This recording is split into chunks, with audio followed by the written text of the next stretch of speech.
Thank you, Jeff. The music is always wonderful. So, and now for no, not necessarily. Anyway, it is time for our kids' corner here. So, kids, find your way up here, please.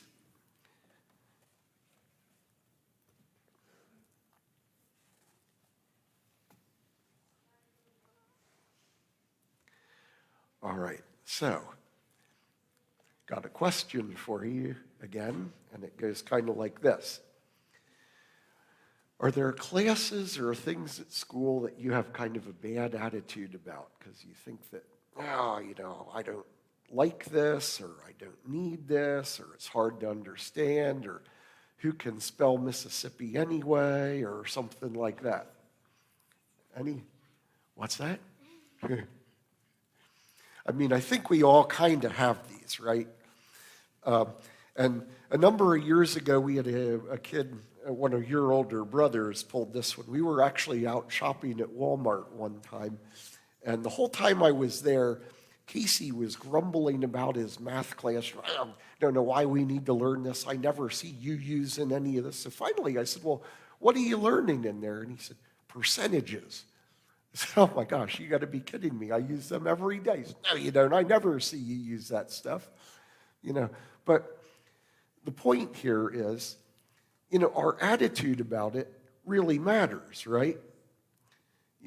So like, if you don't think you can learn it, are you going to likely learn it? Yeah, probably not. And so the Bible actually has kind of its own way of talking about attitude. And in the Bible, the word attitude doesn't really show up, but what is there is a word called spirit. And spirit is a lot like attitude. It's kind of like an attitude that actually motivates you to do something because it's connected to a real belief. So like when you're thinking that you can't learn something or it's too hard to do, that's kind of like a real belief that you can't do it, right? But are you going to fall off? Anyway, Jesus talks to a man named Nicodemus in the Bible, and he tells Nicodemus that in order to enter the kingdom of heaven, we need to be born again. And Nicodemus is puzzled by that because how do you get born once you're already born, right? And what Jesus is talking about actually is that we need a new spirit to come into our heart. You see, because the spirit that we have without Jesus is one that just looks out at the world and it doesn't really know why things happen or understand that, can you see that there would be a really big difference between believing the things that Jesus says versus believing that all the things that happen to me just happen because other people are rotten or I'm unlucky and it always just happens to me and there's nothing good that can, or is it like Jesus says that all things work to the good for those that believe God? So the lesson that I have for the big people today is going to be one where I talk about what life is like with each of those conditions, right? One without Jesus and then one with Jesus. See if you can figure out how different those outcomes are, because they're going to be stark, right? They're going to be really big, real big difference if you have Jesus or not, right? Okay, let's go back to our seats and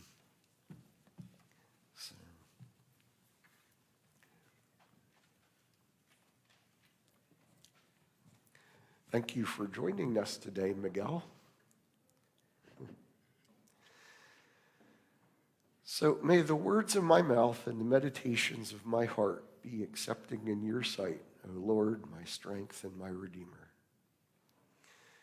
So last week, I said that we all undergo spiritual formation one way or another, and that the spirit that we have has been formed in us by the thoughts that we allow in, by the experiences we have, maybe emotions, depending on how much emphasis or stock you put in your emotional experiences, also maybe by our choices.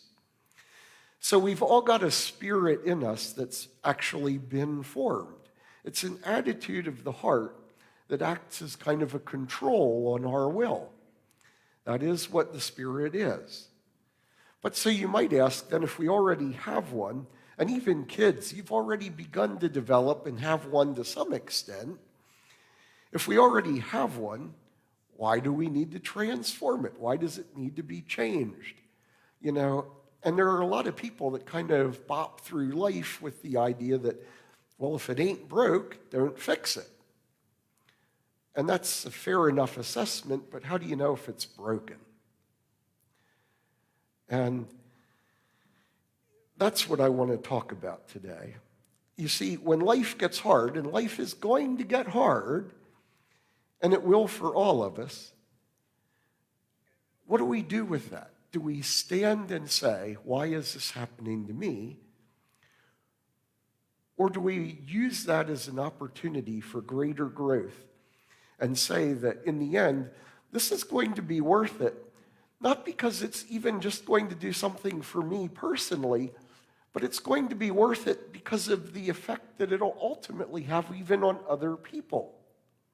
In other words, if I go through a difficult time, maybe that time serves to help me help others down the road. So the point of today's lesson is this. Without the illumination of the biblical prophecy, we go through life with a naturally broken heart. That is, until we realize who God is and who we are in God's sight, we can't help but live by the flesh. What else is there? And this then reverberates throughout the entire individual, and it affects the way we think, it affects the way we read our emotions, it affects our actions and interactions, and eventually it affects our entire being, our soul. If the spirit controlling our heart isn't right, the soul is broken, and life seems fragmented. And the more broken the soul, the more fragmented, the less sense we can make out of life and the things that happen in it. We begin to see life as a mere series of problems that just happen to us. And we don't see any rhyme or reason, and maybe we blame these things on luck or other people. If only I'd have been in a better circumstance, then I'd have succeeded better, I'd have done more. If this person wouldn't have said this, then I could have done. But these aren't the real answers to life, are they? And, just like with the kids up here, you could stay stuck in your bad attitude and never get good at math, but what purpose would it serve then? We're not to remain stuck in these attitudes. And I want to be clear when I talk about a broken heart here in this sense. I'm not talking about areas where your heart aches for something. Those things are actually probably good. If your heart is aching for something, it's a good chance you're being prepared to do something. My heart has ached for the kids in Reading and their circumstances. So I became a teacher down there. And it's probably a good thing that heartache has been part of my life because it's helped me understand kids and sometimes belligerent kids and why they're that way. So without the prophetic witness, we don't consider, as C.S. Lewis put it, that there are no mere mortal people among us. We are all here. We're all immortal beings. And strangely, it's precisely this intrinsic greatness of the person that makes the ruined condition such a horror, such a horrible thing. You see, the ancient church used to teach, and I'm talking now 2nd and 3rd century, that God has hidden the majesty of the human soul to prevent our ruin through vanity. that humanity is immensely worth saving, that's why Jesus came. And that for something with such immense worth to go astray could only be described as a horror. In today's world, and think about this for a moment, this is the world we have today. The leaders of our world and those responsible for our society, those who diagnose the problems in our world and who are responsible to guide the rest of us, this horror is non-existent. They don't see it, and therefore sin is not a condition of the human self, and it's not available as an explanation even for why life goes as it does. It's not an explanation for addiction or for failed marriage and relations. It's not an explanation for greed or other moral failures. You know, in psychology and education today, they don't improve the situation. They don't improve it because as institutions, they've adopted the attitude and the value that makes understanding the human self, and therefore any remedy to better the human self, impossible. In the modern understanding, there's no room for the concept of evil, no recognition of the immensity of the loss of the righteous man, and no God without which the meaning of life becomes licentious freedom. You see, the real source of our failures lies in our choices. Choice is where sin dwells. Choice is a reflection of that spirit in our heart and its ability to control our will. The spirit, this motivating attitude, is the control center of every decision we make. And the Bible refers to these spirits in our heart variously as gods and idols, and elsewhere as evil spirits, which the Greek translates into the word demon. But we're, as Christians, supposed to adopt in this Holy Spirit. And this is a new belief guider that will enable our will in its decision-making. So that is, beliefs that stem from the Spirit result in real decisions and real action. It's not just, as I used the analogy last week, you know, I believe there's a tornado coming, so let's stand here and talk about the tornado. If I believe there's a tornado coming, I take action. I hide. I save people around me, right? So the Bible is the only source that provides the prophetic illumination of the human soul, and it's been doing this through thousands of years. It's revealed the lostness in the starkest possible way over and over again, from Moses to Samuel to David to Jesus to Paul and John. The only path to spiritual transformation is through the illumination of biblical prophecy. And prophecy in this case, what I mean is the biblical word here, biblical teaching. Why? Because nothing else correctly diagnoses the problems. And without a correct diagnosis, the solutions just don't work. This is why, by the way, Jesus called out the Pharisees. He called them whitewashed tombs. You're pretty on the outside, but filled with rot on the inside. And this is the condition that our modern institutions sort of steer us to as well. Look, more self-esteem isn't going to cut it. And realistically, I'm not okay, and you're not okay. There are a lot of serious problems, and we can't deny that. The Pharisees that Jesus was speaking to, they were unable to believe in Jesus because they sought the honor of each other. Spiritual transformation is exactly the opposite from the desire to be exalted. It's the willing admittance that I need a new spirit.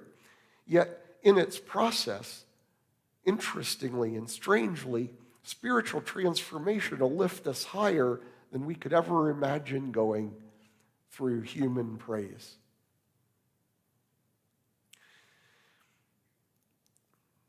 You know, interestingly, without God, sensuality becomes the center in the ruined soul. Serving the creature, not the creator, as Paul puts it in Romans 1:25. We focus in on our freedom. But you know, real freedom always comes with more rules. It always comes with more responsibility. Look, it would be easy enough to make a law that says nobody gets to drive a car. Wouldn't be any other rules we'd need. But if we're going to give people the freedom to drive cars, suddenly we need a whole bunch more rules that come along with that to prevent us from hurting ourselves and each other. And this is how it is with other freedoms as well. But in the ruined mind, in the ruined soul, we don't recognize that. It's just a drive toward greater self-gratification that opens up a life without boundaries. And nothing is forbidden. It's all about what you can get away with. And the question why becomes the question, why not? The ruined soul likely never sees that bad situations are opportunities for good or better situations. And often, the harder the bad situation, the better the outcome can be ultimately. Because without God, there's no meaning in those experiences. It's just the chance that things happen. And there's no recognition that brokenness will happen, but it can be replaced down the road by great joy as the heart expands. The outcome of the ruined soul is described in Romans 1:29-32. It's described as unrighteousness, wickedness, greed, envy, murder, strife, deceit, malice, gossip, slander, hatred of God, insolence, arrogance, boastfulness, inventors of new kinds of evil, disobedience toward parents without understanding, unloving, unmerciful. And though they knew that God condemns these things, they encourage it in others as well. This is what lost is. Lost is basically being self-obsessed. It is idolatry of self, and it completely rearranges the spiritual landscape. John Calvin once said that the surest source of destruction to men is to obey themselves. You know, and 500 years later, Dietrich Bonhoeffer would echo that and say that, you know, the primal relationship of man to man is intended to be a giving one. But in the state of sin, it becomes purely demanding. Therefore, every man chooses to live in voluntary isolation, living for his own will, instead of living for the God of life. Well, no one abstractly chooses to go to hell. That is, no one says, yeah, you know what? Sounds like a great place, send me. Well, no one chooses that, or even chooses to become the kind of person who belongs there even. Their orientation toward self turns them away from humbling themselves before God.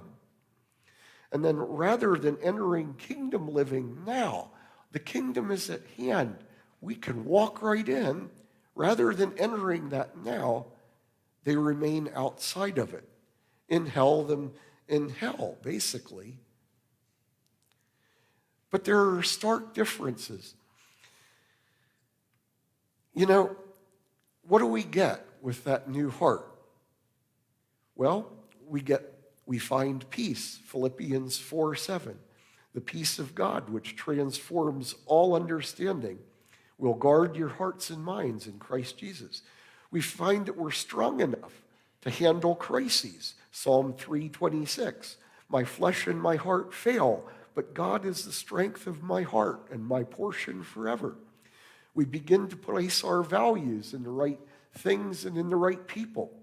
Matthew 6:21, for where your treasure is, there your heart will be also. We feel renewed. Romans 12:2. Do not conform to this world. Be transformed by the renewing of your mind, that you will be able to test and approve God's will. In this case, approve means you're agreeing with God's will in your life. You know, your mind is going to be renewed through agreeing with God's will. That is, you get a whole new thought life because the spirit in your heart has changed. We find true happiness. That's Psalm 37:4. Take delight in the Lord, and he will give you the desires of your heart. Now, really, this is one of those difficult situations because a lot of people will take that and say, I've desired this thing or that, and, well, God didn't give it. And we need to be careful with this because Jesus echoes this in his promises too. The desires of our heart are spiritual desires. That is, things that we want in the spirit.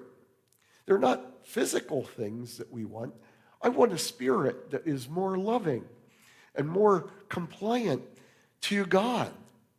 And I contend to you that exchanging that spirit for one like that, that would provide more satisfaction than the new car I think I need, the better iPhone that I think I want, even probably the better relationships I pray for my children, or even the times that I'm sick and I'm praying to get better from that I'm praying for that sort of healing.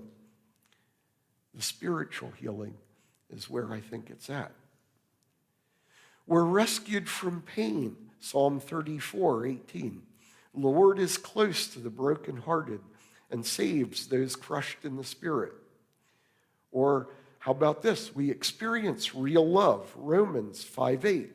God demonstrates his own love for us in this. While we were still lost, Christ died for us. What if we did this for the rest of the world? What if we lived out a life like this? I want to take a little second for a story here. A number of years ago, we had a neighbor that came to us in need and asked us if we could help make mortgage payments for them for a few months. And we did. We made their mortgage payments for 3 months, I believe, trying to think back on it, something like that. And I know at the time, it was kind of a struggle because it's a big payment. And I wondered, what am I trading off here? Because I would like a new car. I'd like a good vacation. I'd like all of these other things that I can do with my money. But, now 20-some years later, whatever it is that I would have otherwise picked to do with that money, it would be gone or over or finished. Even if I'd have bought a car, it would probably be in the junkyard by now. Well, I don't know, considering my van, maybe not, but anyway, this is what I'm talking about when I'm talking about exchanging hearts here. I'm so glad I picked help my neighbor because it's changed me, not just my neighbor. We conquer fear. John 14:27. Peace I leave you. My peace, that is the opposite of fear. Peace is the opposite of fear. My peace I give you. I do not give as the world gives. That is, I don't give expecting something in return. So do not let your hearts be troubled. Do not be afraid. So, folks, sow righteousness for yourselves and reap the fruit of unfailing love. This is Hosea 8, verse 10, I think. Reap the fruit of unfailing love. Break up your unplowed ground. Break up the rock hard in your own heart. For now is the time to seek the Lord until he comes and showers righteousness upon you.